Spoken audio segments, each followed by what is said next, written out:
Not only is it Valentine's Day in February, but it's also Hot Chocolate Month at Hartford Baking Company. Ooh, Todd Ferensak is the operations manager, and he's here to talk about both of those things. I love everything Hartford Baking Company. Often if I go to someone's house, I get just a dozen of cookies as a hostess gift. I love the boxes. I love everything. It's all good. I mean, Hartford Baking Company is based on one simple principle. Fresh ingredients, easy recipes. There's nothing to it. It's just fresh. We do it every single night. We deliver to our bakeries every morning.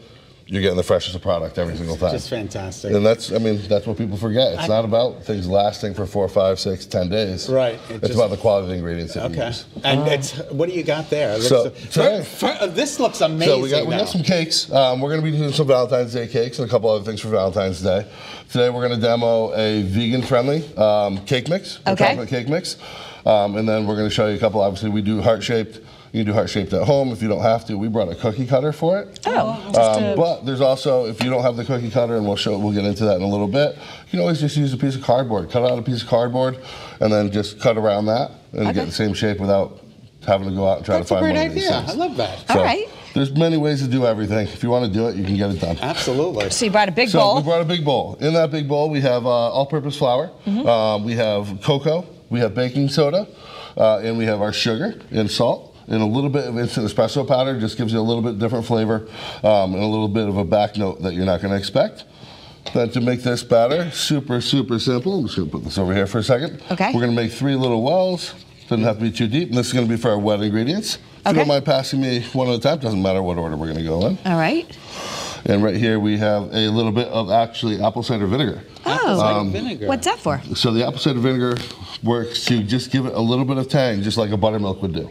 Oh, okay. And then we have our oil, which is just a straight vegetable oil, about 2/3 of a cup. And then last but not least on these ingredients, just 2 teaspoons of vanilla. Okay. Because every recipe needs vanilla. We're going to whisk these together first. You don't need a cake mixer. You don't need a stand mixer. All you need is a whisk in a bowl, and you're fine. I'm very intrigued by the apple cider.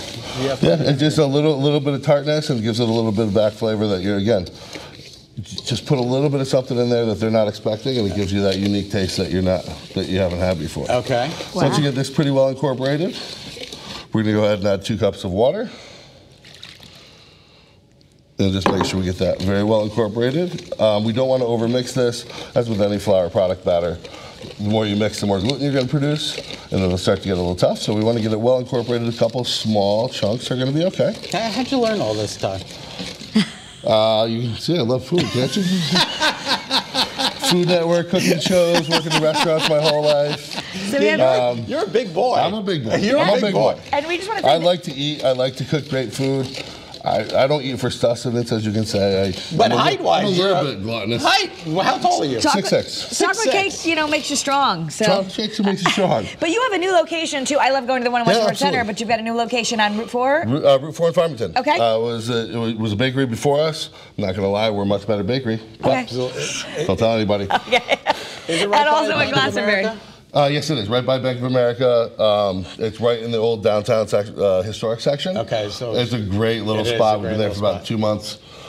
Things are very, very exciting. Can we just order those heart-shaped cakes? Those are going to be in the stores for Valentine's Day. Yay! Go down and get them. We're not taking pre-orders. We're going to make as many as we can, ship them to the stores. We're going to make as many as possibly as we can. All right, we got about a minute left in the show. Only a minute. Anything else we got to do? So here, this is your batter. Okay. It's gonna run right off. It's gonna be thin, kind of like a pancake batter. Yep. All you're gonna do is you're gonna pour this into 2 separate 8-inch cake pans. And then cook them off. And that's it. So we're gonna cook these for about 40 minutes at 350. And in the TV, I'm not gonna go ahead and get all that batter out. We're just gonna cook these off for about 40 minutes at 350. And then all we're gonna have to do, we get the cake. Cut them out? Cut them out. And I'm not going to be, unfortunately, the one to actually decorate them because that is a skill I don't have. Okay, excellent. Todd, it's great to see you. Oh, we're so happy to have you. So Valentine's Day, it's Hot Chocolate Month, so check it out, the Hartford Baking Company. Thanks, everyone, for being here, and I'm so excited to try this. Thank you both for having us. Eyewitness News at 4 is next. Thanks again, Todd Ferensak. Thank you. You're welcome. You're welcome.